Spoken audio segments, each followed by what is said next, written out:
Decided to put the series together because we were trying to figure out, it was me versus Curtis and Nicole.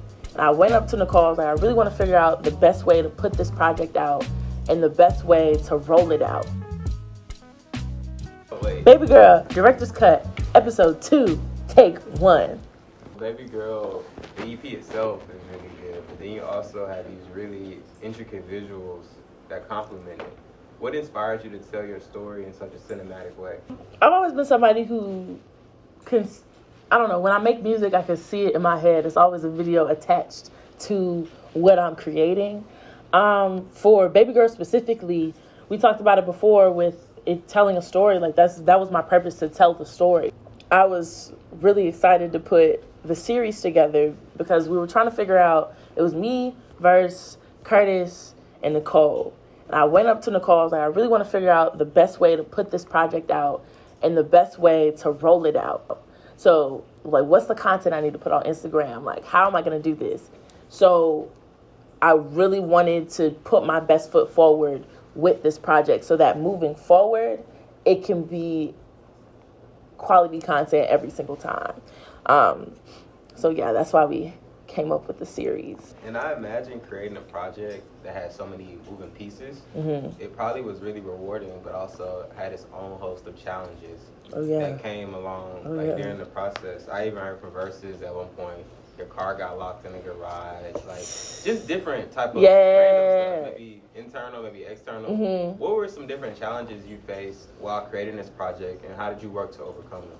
The entire time when I was working on this project, I had just started working full-time at my job, and there was it was constantly just drama every single day, just constantly. And one day when we were just starting to work on the series, it was me and Curtis and like a couple other people from Panther Entertainment Group at the time, and I was like, okay, cool, I'm gonna stay late. I'm gonna just be in the studio. I parked my car in this parking deck on Georgia State's campus. It wasn't a Georgia State parking deck, but it was just on the campus.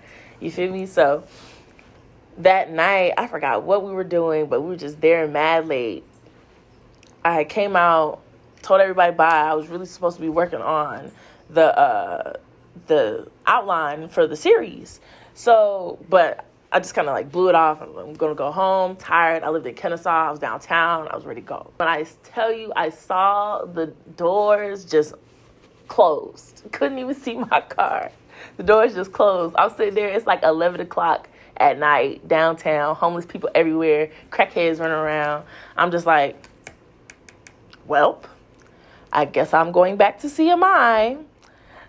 Walk my ass back to CMI. Curtis is still there. He's like, what you doing? I was like, I'm sleeping here. So we sat there from 11 to like 5 a.m. in the morning, just busting out the outline for the series. Came up with the script-ish, because a lot of it was improv, but we came up with the script. Figured out who we wanted to cast in it, started hitting everybody up. It was a very productive night, despite everything. I was upset as hell because my car got locked in and I had to sleep in CMI. And I bet collaborating with so many dope, not just visual artists, but also other people who acted in the series as well, was really rewarding. How did working with other emerging young creatives lend inspiration to this project? This project was fun specifically because of that. It kind of became a point. It was like, oh, everybody's creating right now. Worked with Tango Films, shout out Tango. Iroko, shout out Iroko. Karen had put me on. I hit her up. I was like, I'm really looking for actors. I need like a leading man for this video. Can you help me? And she was like, oh yeah, I can help my homeboy Iroko. So she hit him up, and he's like, yeah, I'll do it. I'll do it. It's whatever. Oh yeah, he was in the Merlot video. When I initially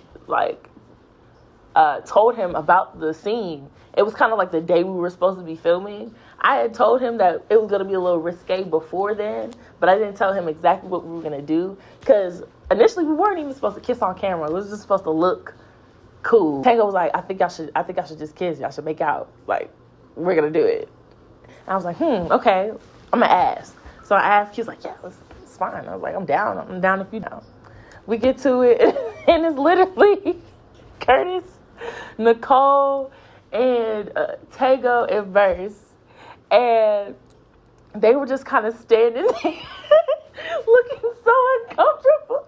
But Tango was just had the camera. He was like, yeah, y'all getting it. I was so dead. Because after the fact, I couldn't help but laugh that shit off. Tell me about what you had, like the process of kind of getting in that mode and kind of creating from that different place. Like, what did you do to kind of get into your acting pattern? It was a lot harder to think about because it was constantly me like, okay, I have to say something. I can't just kind of say words like I normally would and just say bullshit. I have to say things with intention. Because a lot of the scenes were improv. Like the corny episode, like we knew essentially what we had to say, but it was me just kind of going off Ifoji's energy. Is step back and get out. So your stuff is over here. I ain't finna go nowhere, shawty. This our spot. This our crib right here. Our spot? You pay rent in this. Shout out Ifoji, actually. Shout out Nedlog. Love them. Same thing for Iroko. So I'm not doing nothing tomorrow. What's up? Let's go out. Sure. I'll take you out. You look good. Oh, and same thing for all the other episodes. It was like, okay, this is their energy. How would I, as myself, react to this? As my exaggerated self, react to this? It was just a lot of over-analysis of not only myself, but the situations. And it made me think about past situations. It was a fun time, but it was definitely a little bit harder than just, rapping. So that brings me to my next question, too. There seemed to be a lot of, and maybe I'm looking too deep into it, but I kind of sensed there was some symbolism within a lot of the visuals, too, maybe specifically with the RV. Yeah. Maybe letting people in and out, maybe that represented something. Yeah. I also noticed the book that appeared a few times within the visuals. It's called The Oxygen Thief. Oh, yeah. Love that book. I wasn't sure if that was just a random book or maybe that book was significant to your life. It was. Can you tell me a little bit about some of the symbolism within the visuals and what different things that we saw on camera may have represented in your actual life? The RV specifically, that was kind of one of the main, I guess you could say, attractions of the series. I wanted the RV to really represent Bbygirl's space and her life. Like you said, people coming in and out of it constantly between like friends, guys, just energy, anything. Like the final episode was really allowing Bbygirl to really clear the space and fall into her vibe and fall into whatever her natural energy is. I wanted the series to happen in like one specific place. I didn't want it to get too complicated. I didn't want people to think super, super hard about it. I just wanted them to understand where it was coming from. You know where your house is, like what it feels like, when you have other people into it, how you feel after those people leave. It's this constant give and take, this constant come and go.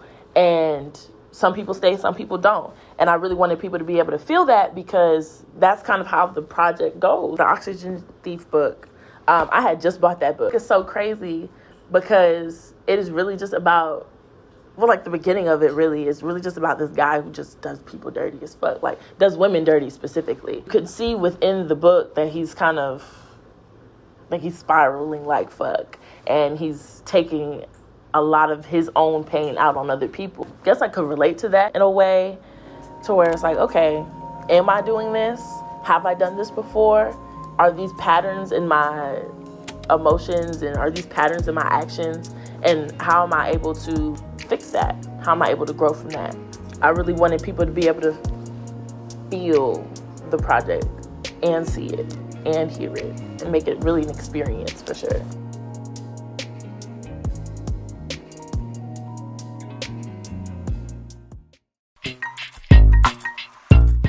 If I'm so trained to that performing and being around people is how I'm going to be successful, like, how the fuck am I supposed to be successful?